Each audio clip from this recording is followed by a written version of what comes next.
Welcome to the place where we learn about and learn from the leaders in our field who are powering creativity. I'm Aaron Dworkin, and this is Arts Engines.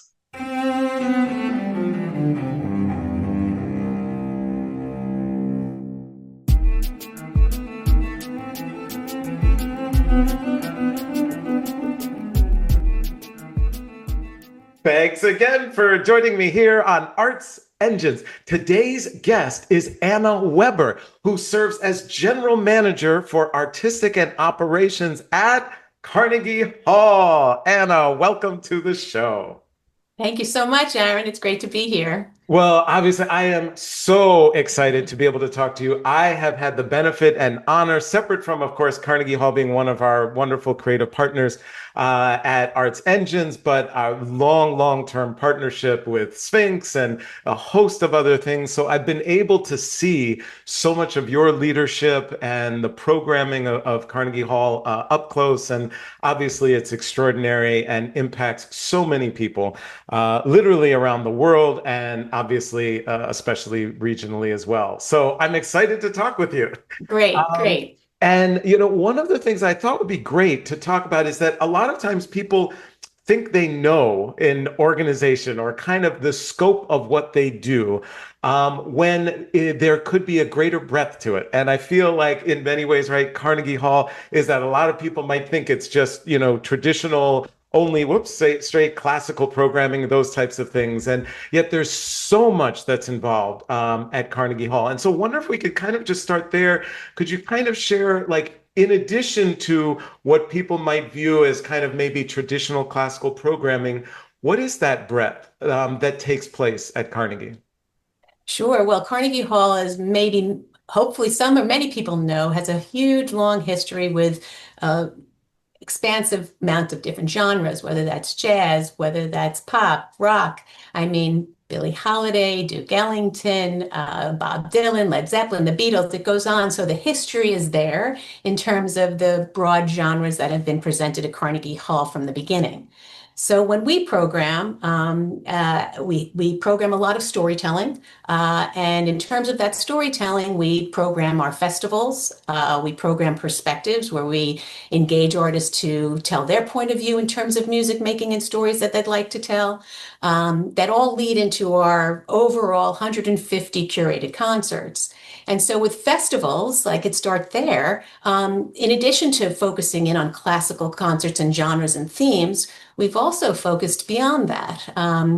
In the past, we've had the Afrofuturism Festival.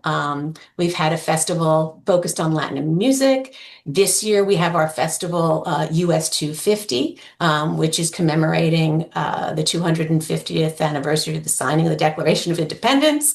Right. And even before we get to that, hopefully it's okay. I just wanted to, Sure, sure. when I'm sure that people are wondering, I'm curious, as you develop these festivals, because clearly there's such a breadth.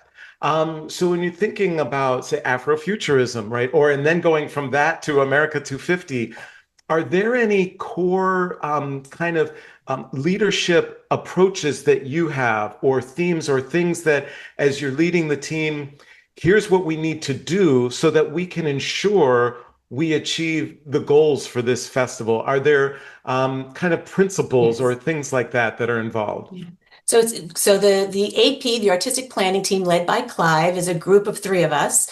And what we do is look for the experts within that genre, within that theme.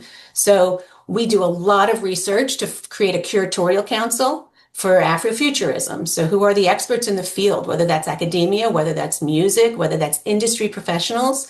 And we pull them together well before, I mean, a year and a half to 2 years in advance, and you really delve into their deep expertise as to how to tell that story here at Carnegie Hall and work with them, share with them. We have, of course, Stern as a platform. We have Zankel Hall, Wild Recital Hall at times. We have our citywide free concerts. We also share with the curatorial concert what is happening in the education, WMI side. So they have the full palette of what Carnegie Hall's platforms can offer to tell the Afrofuturism story, to tell the story around Latin American music in the United States. And they guide us really on who are the artists out there that really can tell the story. For instance, with Afrofuturism, the Cultural Council introduced us to some new artists that we really were not familiar with Flying Lotus, who is a rapper and DJ. And actually, I think we had about 70% new households coming into Carnegie Hall with that new music and genre. So festivals also not only focus on a broad range of music and artists, it really opens up the doors to a large audience of newcomers, which we're thrilled about.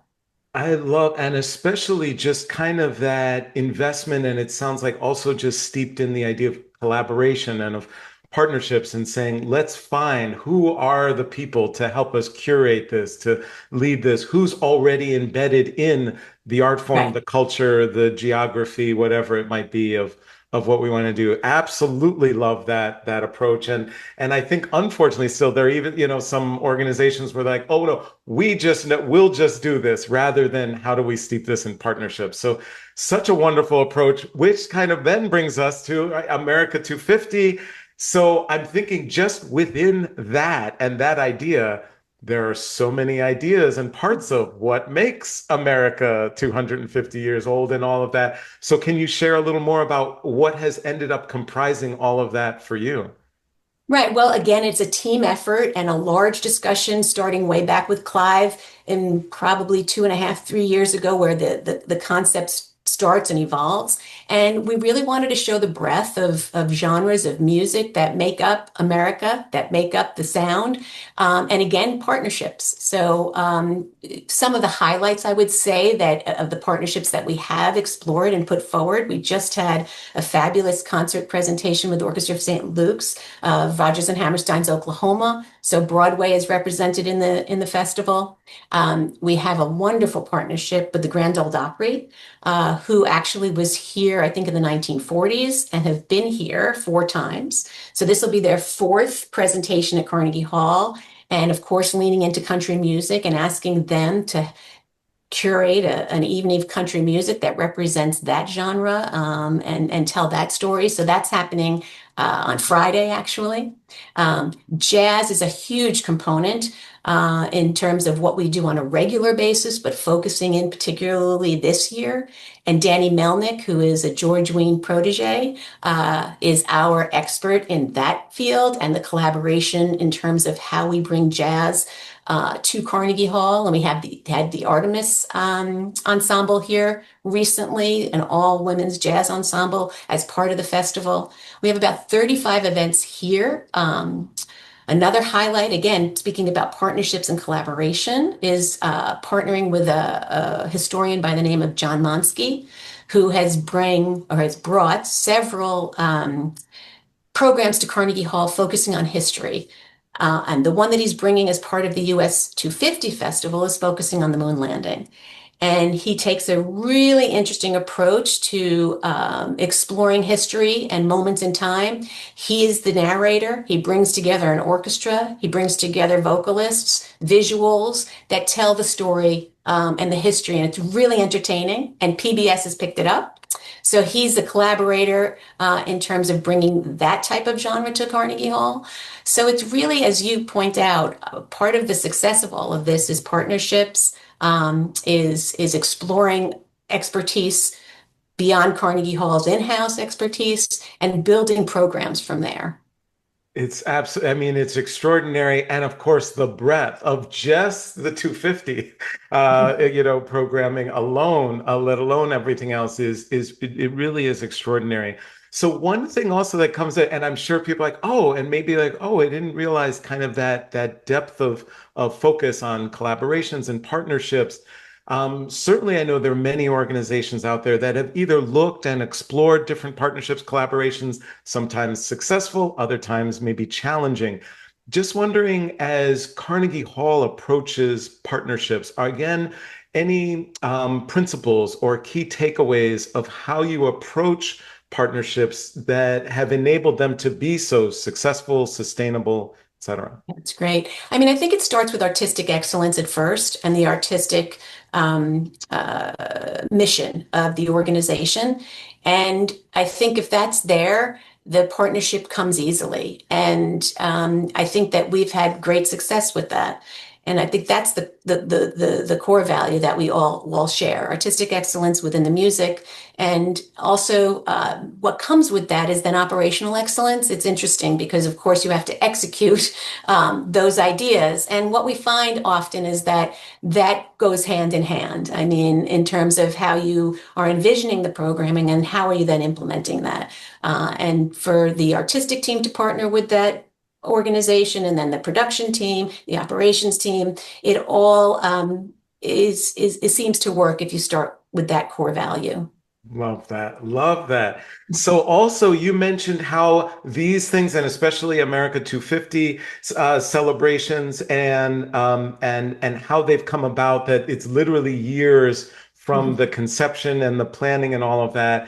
And while you're doing all of this, you are also now in the planning and establishing new festivals that will happen even in another year and a half to two Right. years, like the Indian Music Festival. And so Yes. just wondering, could you kind of share how is that in terms of its stages now and what does that look like? So we announced the establishment of a focus on Indian music, I think in a couple of months ago, which we will launch in May of 27. And again, it's building upon Carnegie Hall, showcasing music of different cultures from around the world. And so we've focused on China in the past, we've focused on Japan, and now we are really making a long-term commitment to India. Indian music is not new to Carnegie Hall. I mean, Ravi Shankar has been here many times. Zakir Hussain has been here many, many times. Many other Indian artists have been on the stages of Carnegie Hall. But we've been fortunate now to have a gift to go forward with a long-term commitment with focusing on Indian music. So where are we now with that? We have the dates, and we are in conversations with various artists that will work potentially in Zankel Hall, various artists that will potentially work in Stern, and taking some guidance and advice from Ilya Paliwal, who is an Indian artist in her own right, and leaning in and getting some expertise there. So we are looking now at May of 27, but at the same time thinking ahead of how we will program this long-term commitment going forward and who are the right people to partner with to make sure we execute this at the highest level. So that's where we are with that festival. Awesome, awesome. And what I love, what also came out there was obviously it's like, a lot of times people think the artistic piece and how do we do that? How do we curate? But then Right. also dates. What's the hall availability and which hall for which artists and right all of these functional production Right. aspects and seeing that that's so intertwined and that ultimately if there's going to be an excellent an experience that has excellence, it does require both of those Exactly. components to be brought to bear. Absolutely, it's absolutely incredible. Unfortunately, we are just about out of time, Okay. but I always like to ask of all my guests.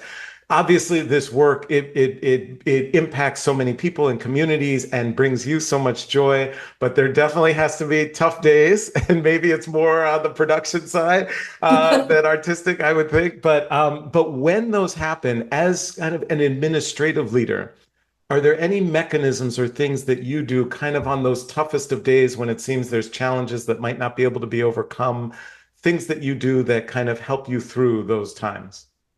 Yeah, I think the most important thing is to stay calm. That is key. But I think everyone who works here is so fortunate. I mean, I love to go down and just go listen to a rehearsal. If you're ever too distant from our work, you go down and listen to the music, and just sit there and that reminds you of where ultimately we will land. And also stepping onto the stage when it's empty, is something that is hard to describe, but also incredibly inspiring. So, I mean, those are a few things. And walking around the building, actually, and looking at the photographs, looking at the museum, taking a moment to just say, wow, I am here working at Carnegie Hall with all this extraordinary history. You take a moment to do that and get away from the phone and the meetings and you just engage with the building and the music. So I think that's part of it.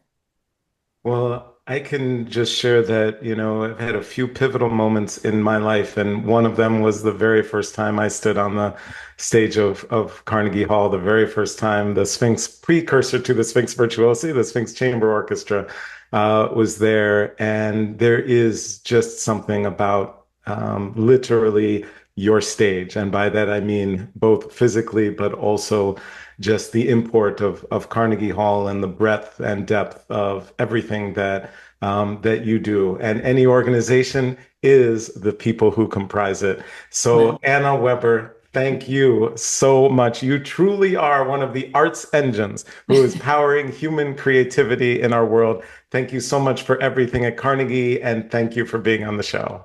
oh, thank you, Aaron, for having me.